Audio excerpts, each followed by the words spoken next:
എന്തായാലും നമ്മുടെ മുഖ്യമന്ത്രി ആര്യ വിഭാഗത്തിൽപ്പെട്ട ആളല്ല. അദ്ദേഹം ഭരണചക്രം തിരിച്ച് കൈ തഴമ്പിച്ച ഒരു ദുരന്തരനാണ്. പുള്ളിയുടെ മരുമകൻ നമ്മുടെ ഭാവി മുഖ്യമന്ത്രി കൂടിയായിട്ടുള്ള വരുംകാലത്തെ കാരണഭൂതൻ എന്നറിയപ്പെടുന്ന മരാമത്ത് ടൂറിസം വകുപ്പ് മന്ത്രി മുഹമ്മദ് റിയാസും ആ വിഭാഗത്തിൽപ്പെട്ട ആളാണ്. റിയാസും എന്താ എൻ്റെ ഉദ്ദേശം?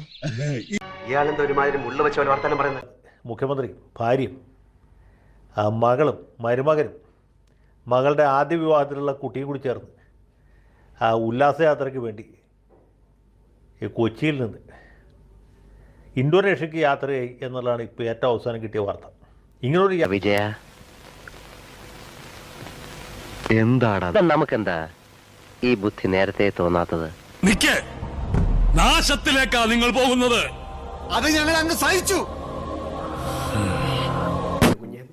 കേരള മുഖ്യമന്ത്രി CPM-ന്റെ മുതിർന്ന നേതാവ് ഫാസിസ്റ്റ് വിരുദ്ധ പോരാളി എന്ന് സ്വയം വിചാരിക്കുന്ന ബ്രണ്ണൻ കോളേജിൽ ഊരിപ്പിടിച്ച വാളുകൾക്കിടയിലൂടെ യാത്ര ചെയ്ത അല്ലെങ്കിൽ ഒരു പ്രത്യേക ആക്ഷൻ കാണിച്ച് ഇപ്പോഴത്തെ KPCC പ്രസിഡന്റിനെ നിർവീര്യനാക്കിയ ആ ധീര പോരാളി നിങ്ങൾ തന്നെയാണ് വീണ്ടും കൊളാബറേറ്റ്. ഞാനൊരു വലിയ സംഭവം അല്ലേ? എന്തുകൊണ്ട് മറ്റ് സംസ്ഥാനങ്ങളിൽ തെരഞ്ഞെടുപ്പ് പ്രചരണത്തിന് പോകുന്നില്ല? അദ്ദേഹം എന്തുകൊണ്ട് ഫാസിസത്തെ പ്രതിരോധിക്കുന്ന ചുമതല ഇവിടെ ബാക്കി വെച്ച് ഇന്തോനേഷ്യയിലേക്ക് സർക്കിട്ട് അടിക്കുന്നു എന്നുള്ളതാണ് ചോദ്യം.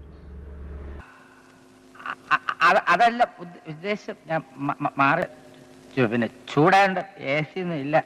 ഒന്നാമത്തെ ഉത്തരം എന്താ വെച്ചാൽ ഈ ഫാസിസത്തെ പ്രതിരോധിക്കൽ കേരളത്തിൽ മാത്രമേ ഉള്ളൂ. കേരളത്തിന് പുറത്തു പോയാൽ പിന്നെ ഈ ചുവന്ന കൊടി എന്ന് പറയുന്നത് ശരിക്കും പറഞ്ഞാൽ ഈ റെയിൽവേ സ്റ്റേഷനിൽ ഗാർഡിൻ്റെ കയ്യിൽ മാത്രമേ ഉള്ളൂ. അദ്ദേഹത്തിന് ആ തേണ്ടി RDPയുടെ തൊലി ഇരിക്കുകയാണ് ഉത്തമ. സഹിക്കല്ലാതെ എന്ത് ചെയ്യാം?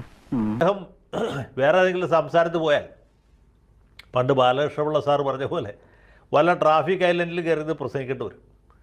അല്ലെങ്കിൽ പണ്ട് പുള്ളി തന്നെ ടൈം സ്ക്വയറിൽ പ്രസംഗിച്ച പോലെ മടക്ക് കസേര ഇട്ട് സ്റ്റേജിൽ ഇരിക്കേണ്ടതായിട്ട് വരും.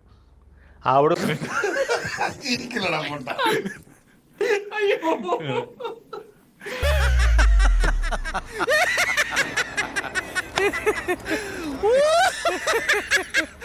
സത്യത്തിൽ അത് ഇവിടെ ഇരിക്കണേക്കാൾ എത്ര ഭേദമാണ് ജക്കാർത്തേക്ക് പോകുന്നതല്ലേ. 100 ചില്ലറ വാഹനങ്ങളുടെ അകമ്പടി, പിന്നെ അതിൻ്റെ പുറകെ ambulance, fire engine, Patton tank, ഇതൊക്കെ ആയിട്ട് പുള്ളിക്ക് ജക്കാർത്തയിൽ കൂടി നടക്കേണ്ട ആ കഷ്ടമില്ലല്ലോ. അവർക്ക് ബുദ്ധിമുട്ടില്ല, നമുക്ക് ബുദ്ധിമുട്ടില്ല. അതുപോലെ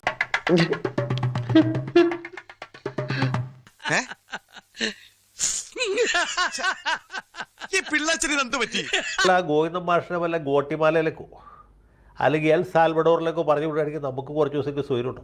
പുള്ളിയുടെ താത്വിക വിശകലനം കേൾക്കാതെ കഴിയാം. എല്ലാരും വിളിച്ചു. വല്ലാത്ത തലവേദന, ഞാനൊന്ന് കിടക്കട്ടെ. ആശംസിക്കുന്നു. ആ മുഖ്യമന്ത്രിയുടെ കൊച്ചുമകന് ഒറാങ്കൂട്ടാങ്ങിനെ കാണിച്ചു കൊടുക്കാനുള്ള ഒരു അവസരം കൂടിയാണ് കൈവന്നിരിക്കുന്നത്. ഈ ഒറാങ്കൂട്ടാങ് ഇന്തോനേഷ്യയിൽ മാത്രം കാണപ്പെടുന്ന ഒരു ജീവിയാണ്. അല്ലെങ്കിൽ ഇതുമായി കുട്ടി ഈ നമ്മുടെ EP ജയരാജനെയൊക്കെ കണ്ടിട്ട് ഇതാണ് ഒറാങ്കൂട്ടാങ് എന്ന് തെറ്റിദ്ധരിക്കാൻ സാധ്യതയുണ്ട്. ഇപ്പം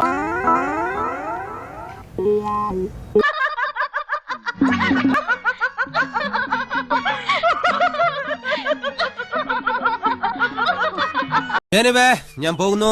ബൈ ബൈ.